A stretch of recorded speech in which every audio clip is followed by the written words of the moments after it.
物語の続きはホームページからお聞きいただけます。また、テキスト、MP3 ダウンロードも合わせてご利用ください。88thpp.com 88thpp.com Chapter 16. Diana is invited to tea with tragic results. October was a beautiful month at Green Gables, when the birches in the hollow turned as golden as sunshine and the maples behind the orchard were royal crimson and the wild cherry trees along the lane put on the loveliest shades of dark red and bronzy green, while the fields sunned themselves in aftermaths. Anne reveled in the world of color about her. "Oh, Arilla," she exclaimed one Saturday morning, coming dancing in with her arms full of gorgeous boughs, "I'm so glad I live in a world where there are Octobers. It would be terrible if we just skipped from September to November, wouldn't it? Look at these maple branches. Don't they give you a thrill, several thrills? I'm going to decorate my room with them." "Messy things?" said Marilla, whose aesthetic sense was not noticeably developed. "You clutter up your room entirely too much with out-of-door stuff, Anne. Bedrooms were made to sleep in." "Oh, and dream in too, Marilla. And you know one can dream so much better in a room where there are pretty things. I'm going to put these boughs in the old blue jug and set them on my table. Mind you don't drop leaves all over the stairs then. I'm going on a meeting of the Aid Society at Carmody this afternoon, and I won't likely be home before dark. You'll have to get Matthew and Jerry their supper, so mind you don't forget to put the tea to draw until you sit down at the table as you did last time." "It was dreadful of me to forget," said Anne apologetically, "but that was the afternoon I was trying to think of a name for Violet Vale and it crowded other things out. Matthew was so good. He never scolded a bit. He put the tea down himself and said we could wait a while as well as not. And I told him a lovely fairy story while we were waiting, so he didn't find the time long at all. It was a beautiful fairy story, Marilla. I forgot the end of it, so I made up an end for it myself and Matthew said he couldn't tell where the join came in. Matthew would think it all right, Anne, if you took a notion to get up and have dinner in the middle of the night. But you keep your wits about you this time. And I don't really know if I'm doing right, it may make you more addlepated than ever, but you can ask Diana to come over and spend the afternoon with you and have tea here." "Oh, Rilla." Anne clasped her hands. "How perfectly lovely. You are able to imagine things after all, or else you'd never have understood how I've longed for that very thing. It will seem so nice and grown-uppish. No fear of my forgetting to put the tea to draw when I have company. Oh, Arilla, can I use the rosebud spray tea set?" "No, indeed. The rosebud tea set. Well, what next? You know I never use that except for the minister or the aides. You'll put down the old brown tea set. But you can open the little yellow crock of cherry preserves. It's time it was being used anyhow, I believe it's beginning to work. And you can cut some fruit cake and have some of the cookies and snaps." "I can just imagine myself sitting down at the head of the table and pouring out the tea," said Anne, shutting her eyes ecstatically. "And asking Diana if she takes sugar. I know she doesn't, but of course I'll ask her just as if I didn't know. And then pressing her to take another piece of fruit cake and another helping of preserves. Oh, Arilla, it's a wonderful sensation just to think of it. Can I take her into the spare room to lay off her hat when she comes? And then into the parlor to sit?" "No. The sitting room will do for you and your company. But there's a bottle half full of raspberry cordial that was left over from the church social the other night. It's on the second shelf of the sitting room closet and you and Diana can have it if you like, and a cookie to eat with it along in the afternoon, for I dare say Matthew'll be late coming into tea since he's hauling potatoes to the vessel." And flew down to the hollow, past the Dryad's Bubble and up the spruce path to Orchard Slope, to ask Diana to tea. As a result, just after Marilla had driven off to Carmody, Diana came over, dressed in her second best dress and looking exactly as it is proper to look when asked out to tea. At other times she was wont to run into the kitchen without knocking, but now she knocked primly at the front door. And when Anne, dressed in her second best, as primly opened it, both little girls shook hands as gravely as if they had never met before. This unnatural solemnity lasted until after Diana had been taken to the east gable to lay off her hat and then had sat for 10 minutes in the sitting room, toes in position. "How is your mother?" inquired Anne politely, just as if she had not seen Mrs. Barry picking apples that morning in excellent health and spirits. "She is very well, thank you.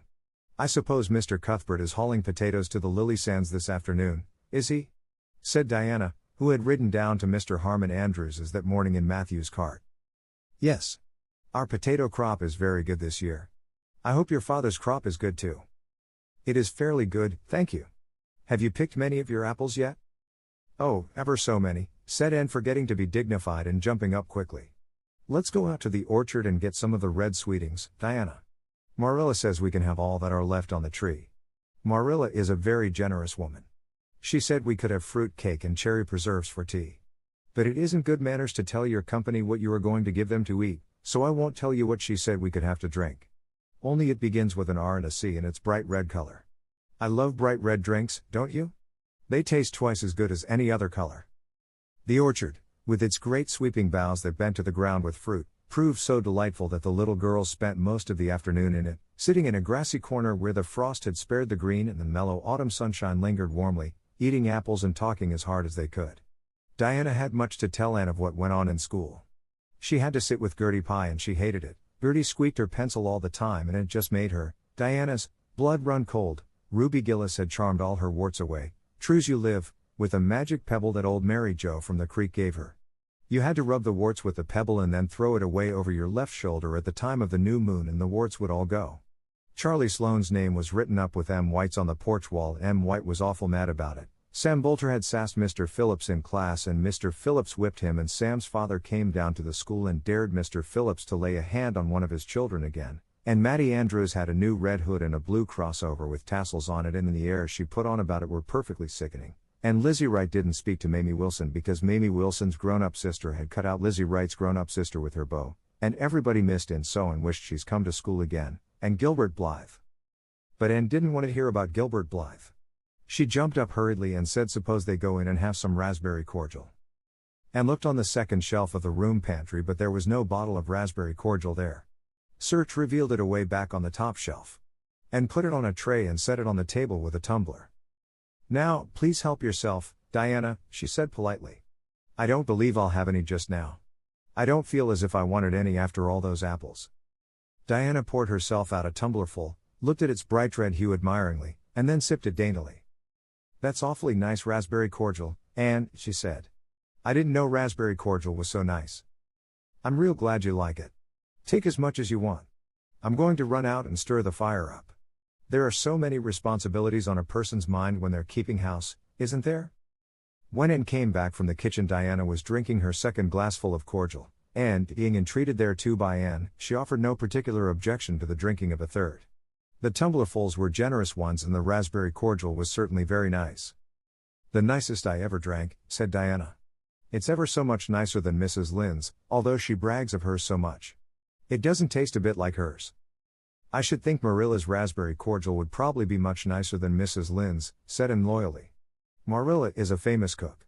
She is trying to teach me to cook, but I assure you, Diana, it is uphill work. There's so little scope for imagination in cookery. You just have to go by rules. The last time I made a cake I forgot to put the flour in. I was thinking the loveliest story about you and me, Diana. I thought you were desperately ill with smallpox and everybody deserted you, but I went boldly to your bedside and nursed you back to life, and then I took the smallpox and died, and I was buried under those poplar trees in the graveyard, and you planted a rose bush by my grave and watered it with your tears, and you never forgot the friend of your youth who sacrificed her life for you. Oh, it was such a pathetic tale, Diana. The tears just rained down over my cheeks while I mixed the cake. But I forgot the flour and the cake was a dismal failure. Flour is so essential to cakes, you know. Marilla was very cross, and I don't wonder. I'm a great trial to her. She was terribly mortified about the pudding sauce last week. We had a plum pudding for dinner on Tuesday and there was half the pudding and a pitcherful of sauce left over. Marilla said there was enough for another dinner and told me to set it on the pantry shelf and cover it. I meant to cover it just as much as could be, Diana, but when I carried it in I was imagining I was a nun. Of course I'm a Protestant, but I imagined I was a Catholic, taking the veil to bury a broken heart in cloistered seclusion, and I forgot all about covering the pudding sauce. I thought of it next morning and ran to the pantry. Diana, fancy if you can my extreme horror at finding a mouse drowned in that pudding sauce. I lifted the mouse out with a spoon and threw it out in the yard, and then I washed the spoon in 3 waters.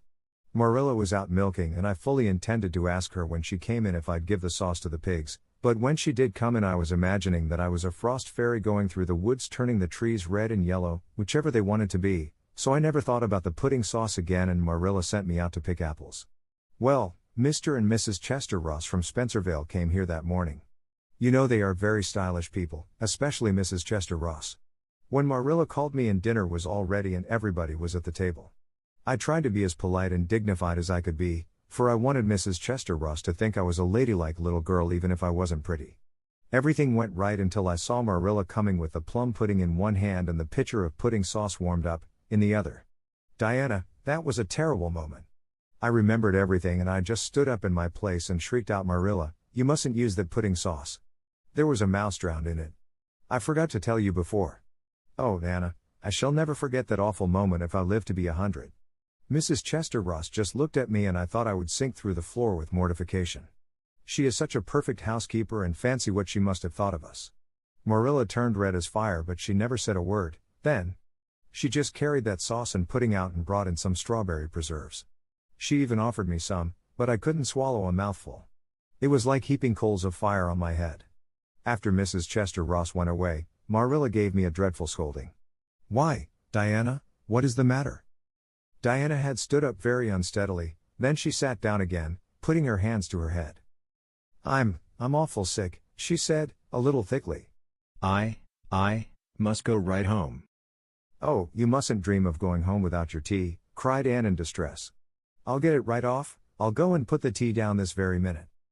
I must go home, repeated Diana, stupidly but determinedly. Let me get you a lunch anyhow, implored Anne.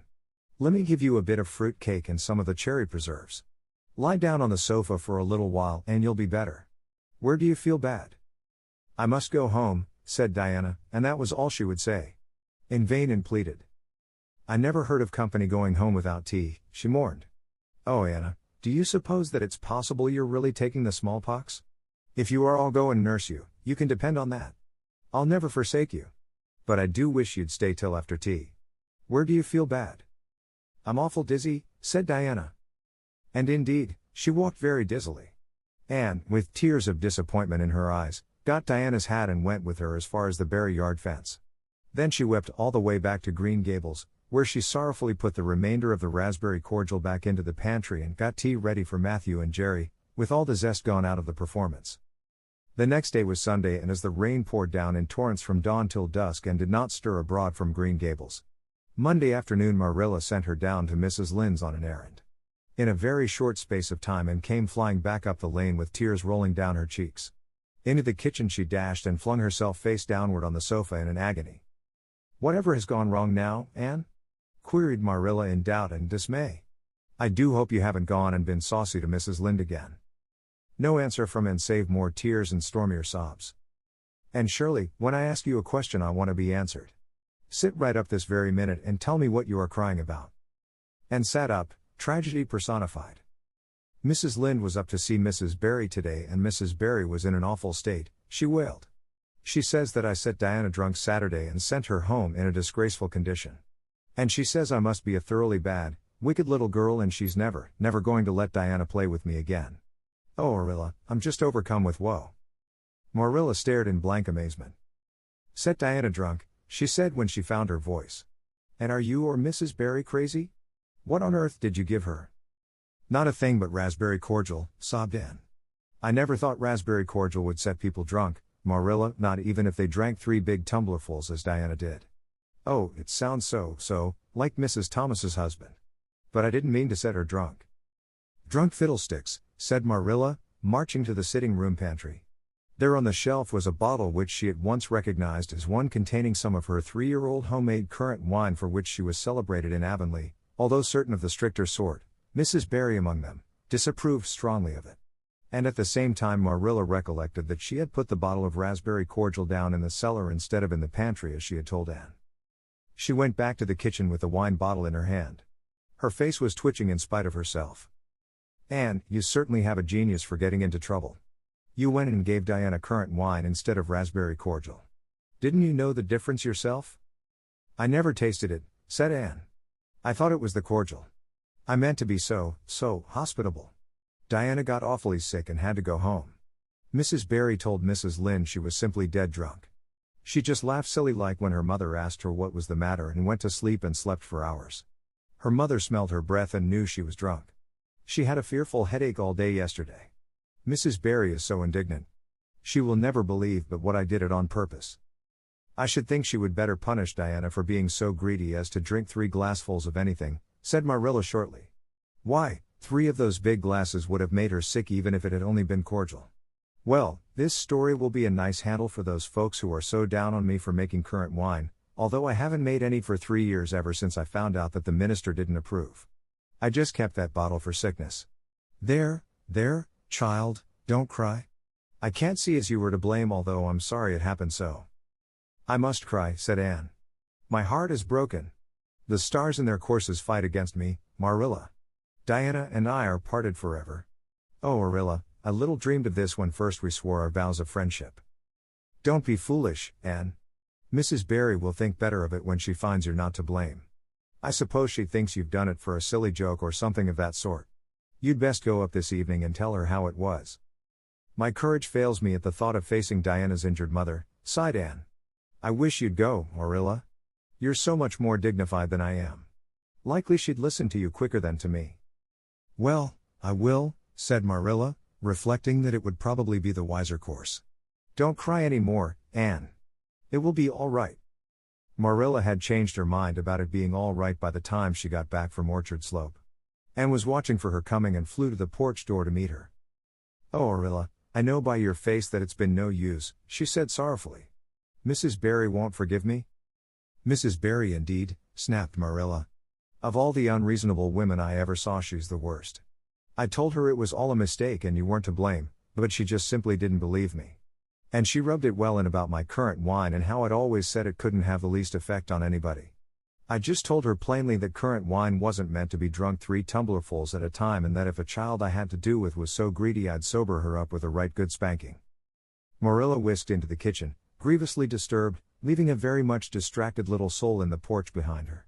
Presently Anne stepped out bareheaded into the chill autumn dusk. Very determinedly and steadily she took her way down through the sere clover field, over the log bridge and up through the spruce grove, lighted by a pale little moon hanging low over the western woods. Mrs. Barry, coming to the door in answer to a timid knock, found a white-lipped, eager-eyed suppliant on the doorstep. Her face hardened. Mrs. Barry was a woman of strong prejudices and dislikes, and her anger was of the cold, sullen sort which is always hardest to overcome. To do her justice, she really believed and had made Diana drunk out of sheer malice prepense, and she was honestly anxious to preserve her little daughter from the contamination of further intimacy with such a child. What do you want? She said stiffly. And clasped her hands. Oh, Mrs. Barry, please forgive me. I did not mean to intoxicate Diana. How could I? Just imagine if you were a poor little orphan girl that kind people had adopted and you had just one bosom friend in all the world. Do you think you would intoxicate her on purpose? I thought it was only raspberry cordial. I was firmly convinced it was raspberry cordial. Oh, please don't say that you won't let Diana play with me any more. If you do, you will cover my life with a dark cloud of woe. This speech, which would have softened good Mrs. Lynde's heart in a twinkling, had no effect on Mrs. Barry except to irritate her still more. She was suspicious of Anne's big words and dramatic gestures and imagined that the child was making fun of her.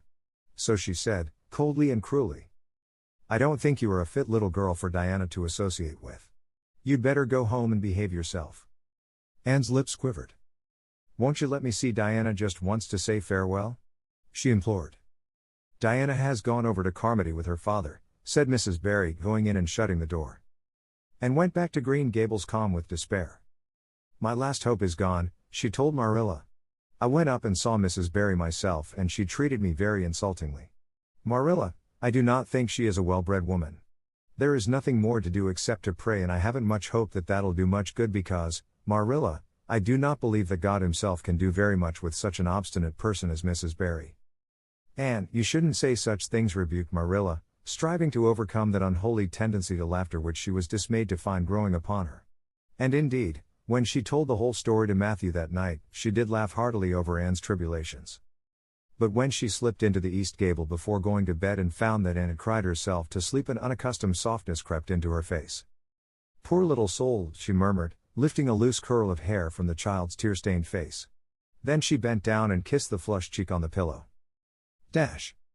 Chapter 17. A new interest in life. The next afternoon Anne, bending over her patchwork at the kitchen window, happened to glance out and beheld Diana down by the Dryad's bubble beckoning mysteriously.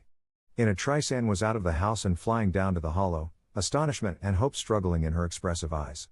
But the hope faded when she saw Diana's dejected countenance. Your mother hasn't relented? she gasped. Diana shook her head mournfully. No, and oh, Anne, she says I'm never to play with you again. I've cried and I told her it wasn't your fault, but it wasn't any use. I had ever such a time coaxing her to let me come down and say goodbye to you. She said I was only to stay 10 minutes and she's timing me by the clock. 10 minutes isn't very long to say an eternal farewell in, said Anne tearfully. Oh Anna, will you promise faithfully never to forget me, the friend of your youth, no matter what dearer friends may caress thee? Indeed I will, sobbed Diana, and I'll never have another bosom friend, I don't want to have. I couldn't love anybody as I love you. Oh Anna, cried Anne, clasping her hands, do you love me? Why, of course I do. Didn't you know that? No. Anne drew a long breath. I thought you liked me of course, but I never hoped you loved me. Why, Diana, I didn't think anybody could love me. Nobody ever has loved me since I can remember. Oh, this is wonderful. It's a ray of light which will forever shine on the darkness of a path severed from thee, Diana. Oh, just say it once again. I love you devotedly, Anne, said Diana staunchly, and I always will, you may be sure of that. And I will always love thee, Diana, said Anne, solemnly extending her hand. In the years to come thy memory will shine like a star over my lonely life, as that last story we read together says. Diana, wilt thou give me a lock of thy jet-black tresses and parting to treasure forevermore? Have you got anything to cut it with? Queried Diana, wiping away the tears which Anne's affecting accents had caused to flow afresh, and returning to practicalities. Yes. I've got my patchwork scissors in my apron pocket fortunately, said Anne. She solemnly clipped one of Diana's curls. Fare thee well, my beloved friend. Henceforth we must be as strangers though living side by side. But my heart will ever be faithful to thee. Anne stood and watched Diana out of sight, mournfully waving her hand to the latter whenever she turned to look back. Then she returned to the house, not a little consoled for the time being by this romantic parting. It is all over, she informed Marilla. I shall never have another friend. I'm really worse off than ever before, for I haven't Katie Maurice and Violetta now. And even if I had it wouldn't be the same. Somehow, little dream girls are not satisfying after a real friend. Diana and I had such an affecting farewell down by the spring. It will be sacred in my memory forever. I used the most pathetic language I could think of and said thou and thee. Thou and thee seem so much more romantic than you. Diana gave me a lock of her hair and I'm going to sew it up in a little bag and wear it around my neck all my life. Please see that it is buried with me, for I don't believe I'll live very long.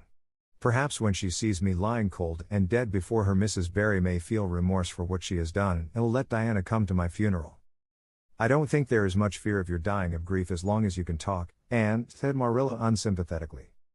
The following Monday Anne surprised Marilla by coming down from her room with her basket of books on her arm and hip and her lips primmed up into a line of determination. I'm going back to school, she announced.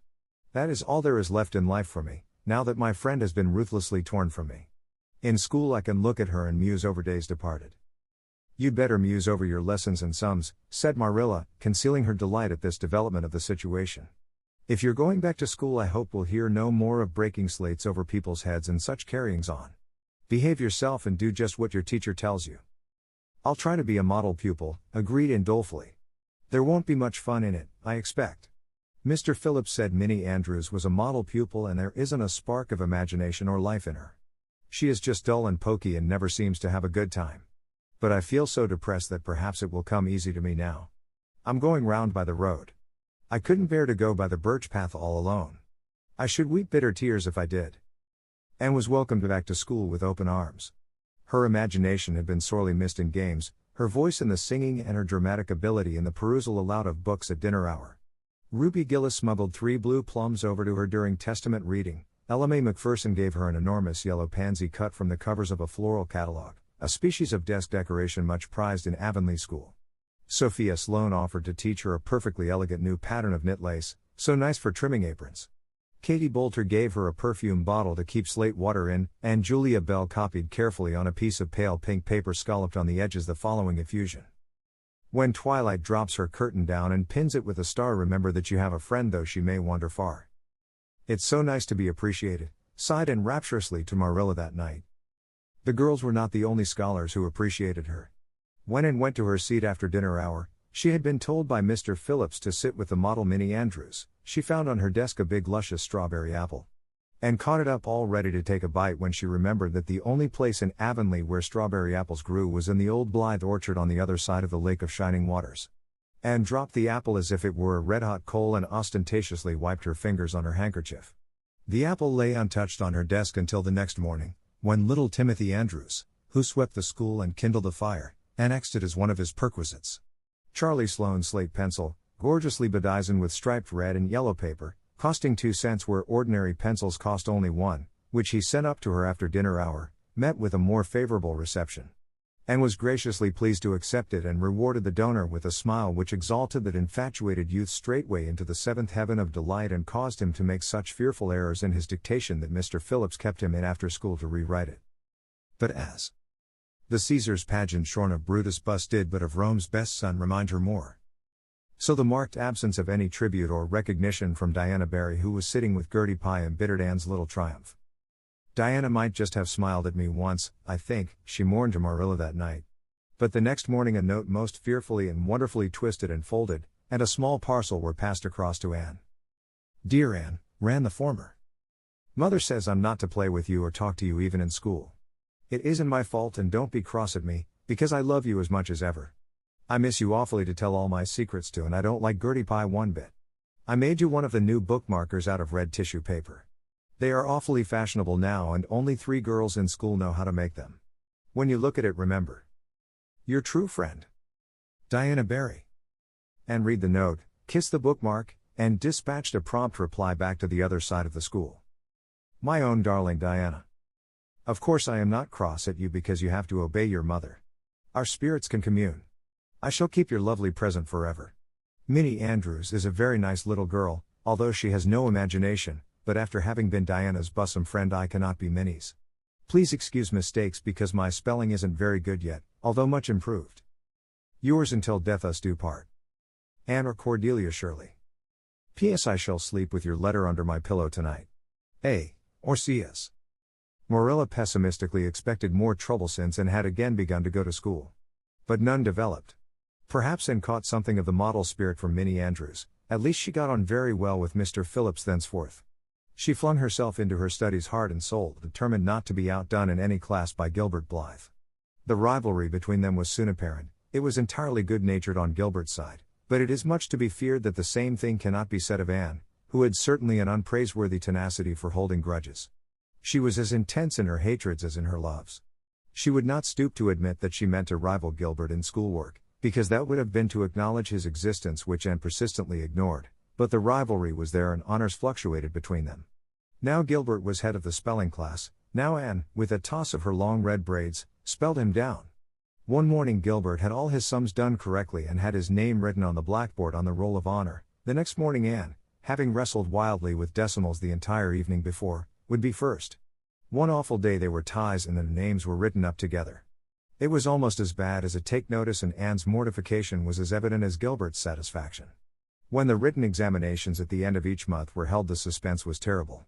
The first month Gilbert came out 3 marks ahead. The second Anne beat him by 5.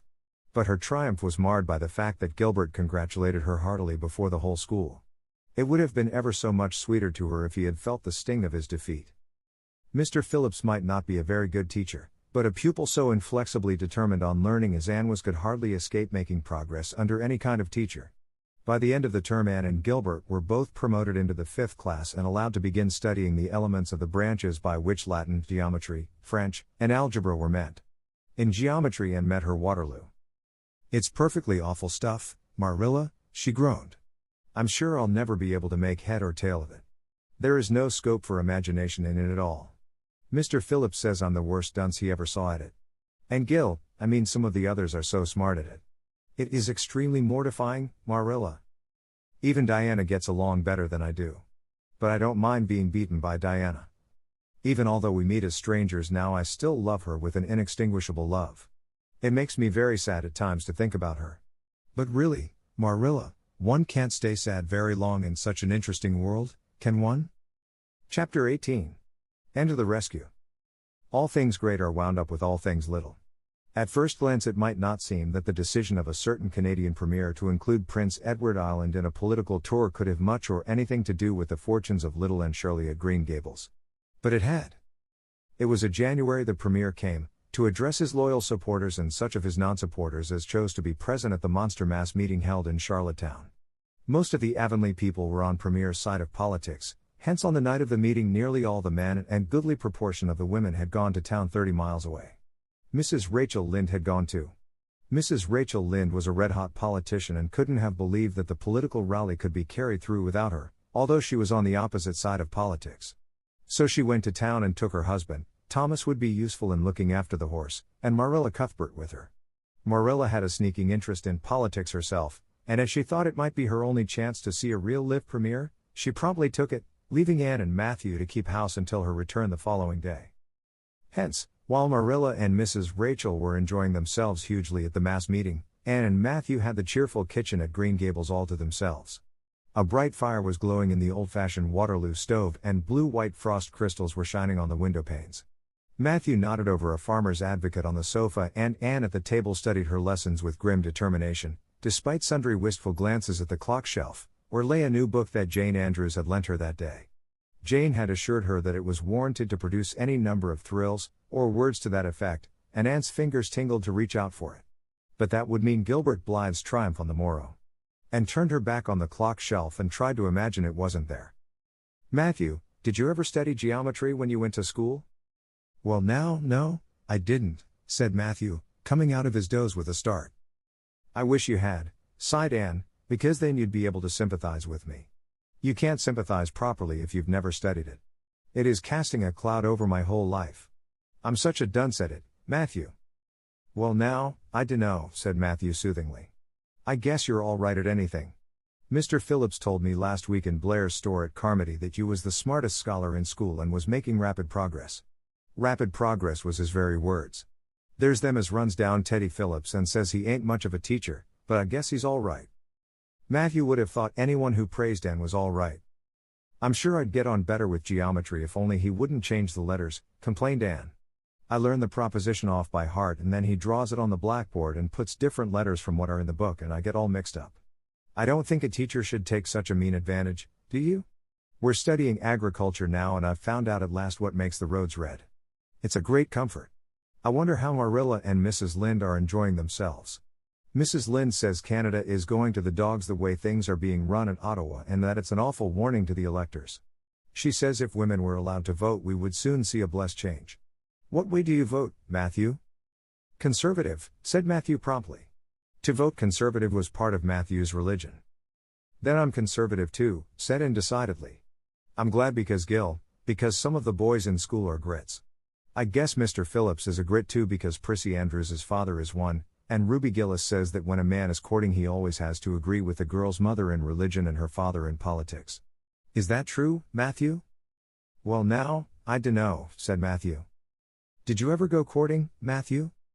Well now, no, I dunno's I ever did, said Matthew, who had certainly never thought of such a thing in his whole existence. And reflected with her chin in her hands. It must be rather interesting, don't you think, Matthew?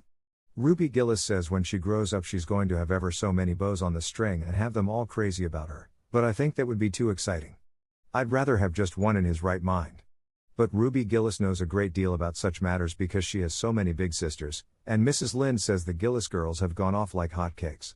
Mr. Phillips goes up to see Prissy Andrews nearly every evening. He says it is to help her with her lessons but Miranda Sloane is studying for Queen's too, and I should think she needed help a lot more than Prissy because she's ever so much stupider. But he never goes to help her in the evenings at all. There are a great many things in this world that I can't understand very well, Matthew. Well now, I dunno as I comprehend them all myself, acknowledged Matthew. Well, I suppose I must finish up my lessons. I won't allow myself to open that new book Jane lent me until I'm through. But it's a terrible temptation, Matthew. Even when I turn my back on it I can see it there just as plain. Jane said she cried herself sick over it. I love a book that makes me cry. But I think I'll carry that book into the sitting room and lock it in the jam closet and give you the key. And you must not give it to me, Matthew, until my lessons are done, not even if I implore you on my bended knees. It's all very well to say resist temptation, but it's ever so much easier to resist it if you can't get the key. And then shall I run down the cellar and get some russets, Matthew? Wouldn't you like some russets? Well now, I dunno but what I would, said Matthew, who never ate russets but knew Anne's weakness for them.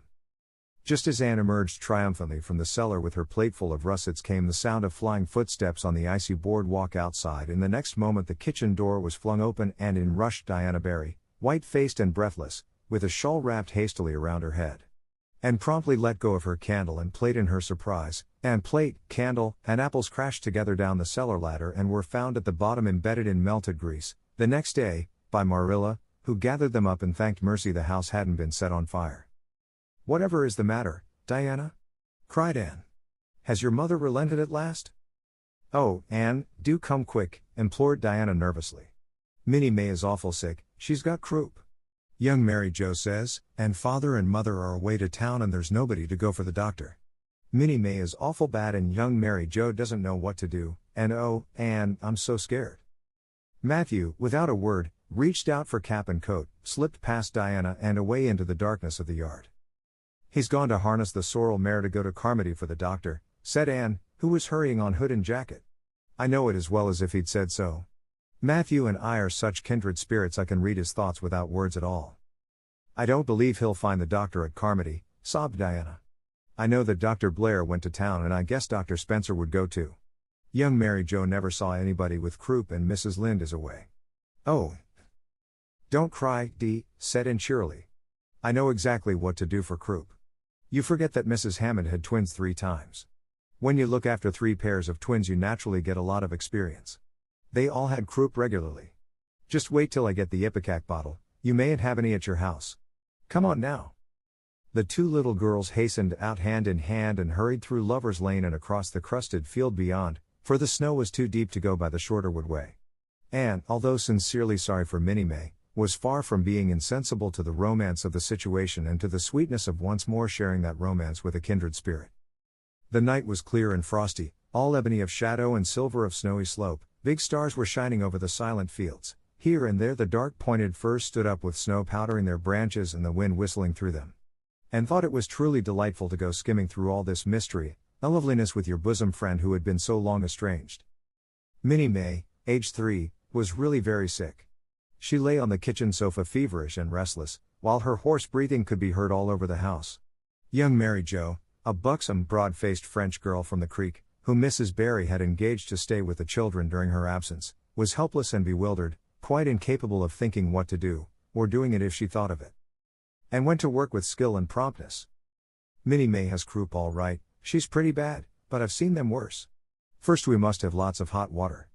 I declare, Diana, there isn't more than a cupful in the kettle. There, I've filled it up, and, Mary Jo, you may put some wood in the stove. I don't want to hurt your feelings but it seems to me you might have thought of this before if you'd any imagination. Now, I'll undress Minnie May and put her to bed and you try to find some soft flannel cloths, Diana. I'm going to give her a dose of ipecac first of all." Minnie May did not take kindly to the ipecac but Anne had not brought up 3 pairs of twins for nothing. Down that ipecac went, not only once, but many times during the long, anxious night when the 2 little girls worked patiently over the suffering Minnie May, and young Mary Jo, honestly anxious to do all she could, kept up a roaring fire and heated more water than would have been needed for a hospital of croupy babies. It was 3 o'clock when Matthew came with a doctor, for he had been obliged to go all the way to Spencervale for one. But the pressing need for assistance was past. Minnie May was much better and was sleeping soundly. "I was awfully near giving up in despair," explained Anne. "She got worse and worse until she was sicker than ever the Hammond twins were, even the last pair. I actually thought she was going to choke to death. I gave her every drop of ipecac in that bottle and when the last dose went down I said to myself, not to Diana or young Mary Jo, because I didn't want to worry them any more than they were worried, but I had to say it to myself just to relieve my feelings, this is the last lingering hope and I fear, 'tis a vain one. But in about 3 minutes she coughed up the phlegm and began to get better right away. You must just imagine my relief, doctor, because I can't express it in words. You know there are some things that cannot be expressed in words." "Yes, I know," nodded the doctor. He looked at Anne as if he were thinking some things about her that couldn't be expressed in words. Later on, however, he expressed them to Mr. and Mrs. Barry. "That little red-headed girl they have over at Cuthbert's is as smart as they make 'em. I tell you she saved that baby's life, for it would have been too late by the time I got there. She seems to have a skill and presence of mind perfectly wonderful in a child of her age. I never saw anything like the eyes of her when she was explaining the case to me." Anne had gone home in the wonderful, white frosted winter morning, heavy-eyed from loss of sleep, but still talking unweariedly to Matthew as they crossed the long white field and walked under the glittering fairy arch of the Lovers' Lane maples. "Oh, Matthew, isn't it a wonderful morning? The world looks like something God had just imagined for his own pleasure, doesn't it? Those trees look as if I could blow them away with a breath, poof. I'm so glad I live in a world where there are white frosts, aren't you? And I'm so glad Mrs. Hammond had 3 pairs of twins after all. If she hadn't, I mightn't have known what to do for Minnie May. I'm real sorry I was ever cross with Mrs. Hammond for having twins. But, oh, Matthew, I'm so sleepy. I can't go to school. I just know I couldn't keep my eyes open and I'd be so stupid. But I hate to stay home, for Gil, some of the others will get head of the class, and it's so hard to get up again, although of course the harder it is the more satisfaction you have when you do get up, haven't you?" "Well now, I guess you'll manage all right," said Matthew, looking at Anne's white little face and the dark shadows under her eyes. "You just go right to bed and have a good sleep. I'll do all the chores." And accordingly went to bed and slept so long and soundly that it was well on in the white and rosy winter afternoon when she awoke and descended to the kitchen where Marilla, who had arrived home in the meantime, was sitting knitting. "Oh, did you see the premier?"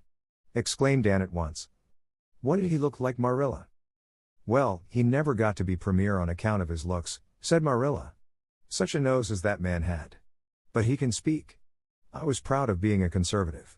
Rachel Lynde, of course, being a liberal, had no use for him. Your dinner is in the oven, Anne, and you can get yourself some blue plum preserve out of the pantry. I guess you're hungry. Matthew has been telling me about last night.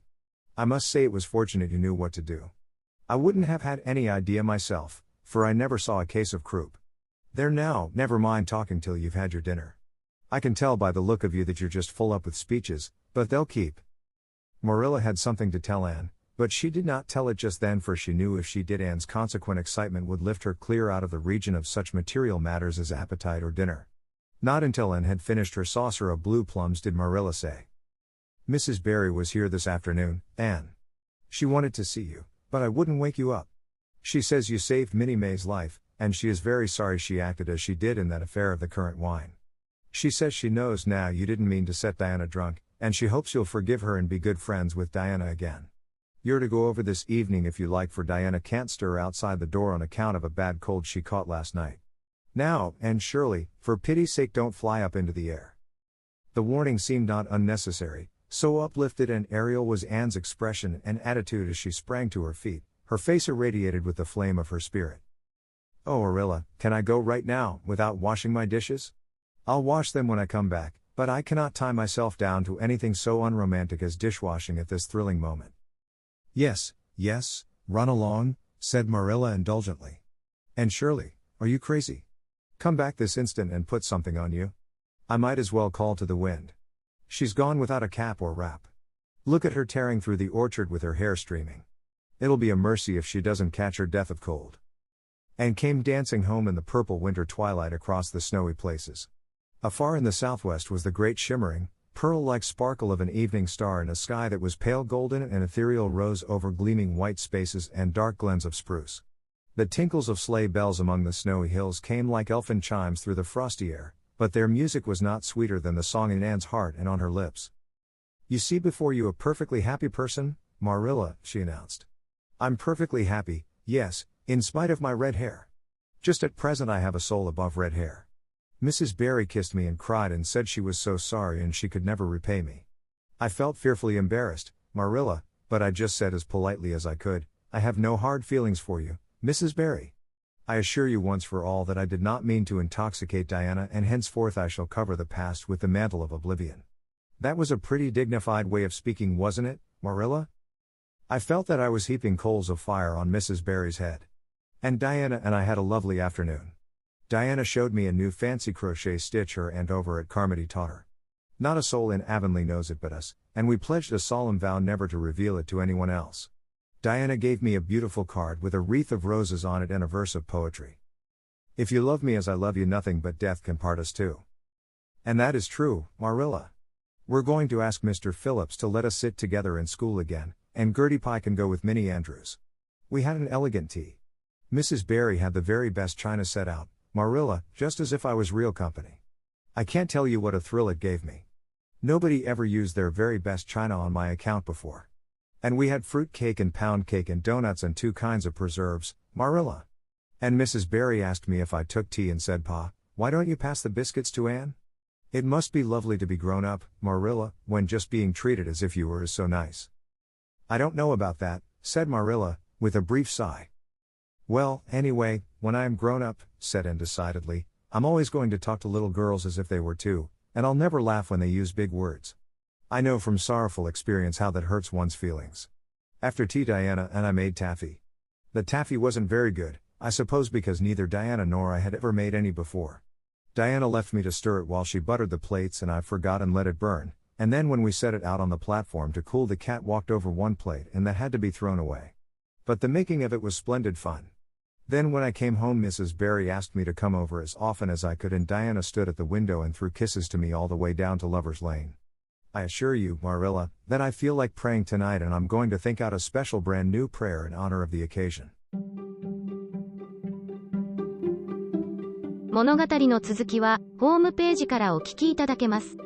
また、テキスト、MP3 ダウンロードも合わせてご利用ください。88thpp.com 88thpp.com